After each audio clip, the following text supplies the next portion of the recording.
শয়তানের কাজ কি আর কিভাবে তার ফাঁদ থেকে বাঁচবেন? আপনি কি জানেন? শয়তান সরাসরি আপনাকে কোনো খারাপ কাজ করতে বলে না। সে ধীরে ধীরে আপনাকে এমন জায়গায় নিয়ে যায় আপনি বুঝতেই পারেন না আপনি খারাপ দিকে চলে গিয়েছেন। আজ আমরা আলোচনা করব শয়তানের আসল কাজ কি এবং কিভাবে তার ফাঁদ থেকে বাঁচব। ইসলামের দৃষ্টিতে শয়তানের আসল কাজ হলো মানুষকে আল্লাহর পথ থেকে ফিরিয়ে গোমরাহের দিকে নিয়ে যাওয়া, ওয়াসওয়াসা বা কুমন্ত্রণা। শয়তান আপনার মনে খারাপ চিন্তা ঢুকিয়ে দেয়, যেমন এটা করলে কিছুই হবে না, আর একটু খারাপ কাজ করলে এত গুনাহ হবে না, আপনি আবার ক্ষমা চেয়ে আল্লাহর কাছ থেকে মাফ নিয়ে যেতে পারবেন। ২ নম্বর হচ্ছে গুনাহকে সুন্দর করে দেখানো।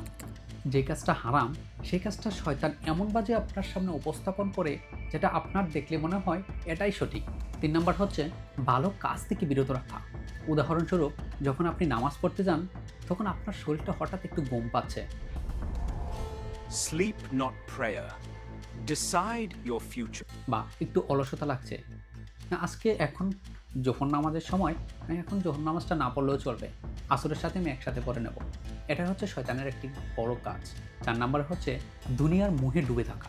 সে আপনাকে ব্যস্ত রাখে টাকা, নাম, ফেম এসব দিয়ে, যেটা দিয়ে আপনি আখিরাতকে ভুলে থাকতে পারেন। ৫ নম্বর হচ্ছে ভয় ও হতাশা সৃষ্টি করা। শয়তান আপনাকে বলে তুমি তো অনেক বড় পাপী, তুমি এমন পাপ করেছ আল্লাহ কোনো দিন তোমাকে আর মাফ করবে না। এটা হচ্ছে শয়তানের একটি বড় ফাঁদ, বা এটাই হচ্ছে শয়তানের একটি বড় ধোঁকা। আপনি যতই পাপ করেন না কেন, আল্লাহর কাছে চাইতে পারলে, তওবার মতো তওবা করতে পারলে আল্লাহ সব পাপকেই ক্ষমা করে দেন। সমস্যা হচ্ছে আমাদেরকে আল্লাহর প্রতি বিশ্বাস রাখতে হবে যে আমার পাপ আল্লাহ ক্ষমা করবেন ইনশাআল্লাহ, কারণ আমার বিশ্বাস আল্লাহর উপর আছে। এখন কথা হলো আপনি কিভাবে শয়তানের ধোঁকা থেকে বাঁচতে পারবেন।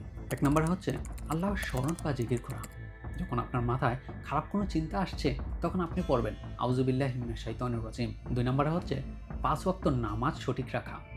নামাজই হচ্ছে শয়তানের বিরুদ্ধে সবচেয়ে বড় ঢাল। ৩ নম্বরে হচ্ছে কোরআন তেলাওয়াত করা। কোরআনের প্রত্যেকটা আয়াত শয়তানকে দূরে সরিয়ে দেয়। ৪ নম্বরে হচ্ছে ভালো মানুষের সাথে থাকা। খারাপ বন্ধু বা খারাপ মানুষ আপনার শয়তানের দরজা খুলে দেয়, আর ভালো বন্ধুরা হচ্ছে আপনার জান্নাতের পথে এগিয়ে নিয়ে যায়। ৫ নম্বরে হচ্ছে নিজের নফসকে নিয়ন্ত্রণ করা। মন যা চায় তাই করা যাবে না, নিজেকে একটু নিয়ন্ত্রণের মধ্যে রাখতে হবে। মনে রাখবেন, শয়তান কখনোই জোর করে না, সে শুধু আপনাকে ধোঁকা দেয়। আপনার হাতে সিদ্ধান্ত, আপনি কি জান্নাতের পথ বেছে নেবেন নাকি শয়তানের ফাঁদে পা দিবেন। আজ থেকেই শুরু করুন।